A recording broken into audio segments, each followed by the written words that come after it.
Dalam merenungkan harapan untuk demokrasi, kerap saya memikirkan mengapa dalam menata kehidupan berdemokrasi, soal lingkungan hidup dipisahkan dari budaya dan politik kita.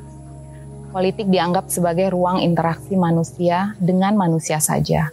Padahal, krisis yang melanda manusia sekarang dari krisis lingkungan hidup hingga wabah COVID-19 begitu terkait dengan kondisi lingkungan hidup kita. Berdemokrasi sudah semestinya diperluas menjadi penataan relasi yang selaras antara manusia dengan lingkungan hidup.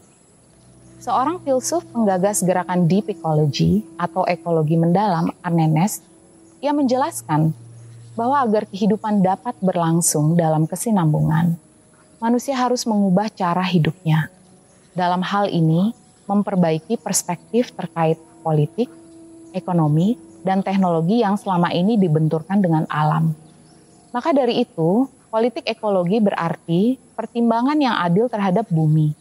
Posisi manusia di tengah-tengah lingkungan hidupnya tidak hanya tentang hak atau privilege untuk mengobjektifikasi bumi. Namun, politik ekologi memandang manusia yang terikat dengan kewajiban dan tanggung jawab untuk merawat dan menjaga equilibrium bumi. Kegandrungan kita terhadap ideologi perlu juga dievaluasi. Apakah arti ideologi manusia tanpa lingkungan hidupnya? Apakah arti ideologi serta kebudayaan kita jika alam tersebut rusak? Samudera dimatikan oleh limbah plastik, tanah diracuni, air menjadi langka, dan hutan kita dimusnahkan bangunan-bangunan. Tidak ada manusia yang sanggup bertahan tanpa ditopang lingkungan hidup yang baik. Karena itulah, kita perlu menempatkan alam sebagai subjek.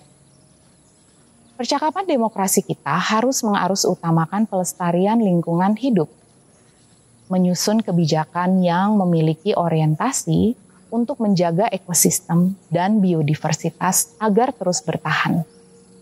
Transformasi politik menuju demokrasi yang melibatkan lingkungan hidup berarti dipatahkannya asumsi bahwa ada hierarki antara manusia dan lingkungan hidup, bahwa manusia yang superior dan alam adalah yang inferior dan lazim untuk dieksploitasi.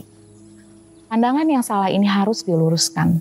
Menghancurkan dominasi manusia terhadap alam adalah perjuangan politik yang paling urgent saat ini.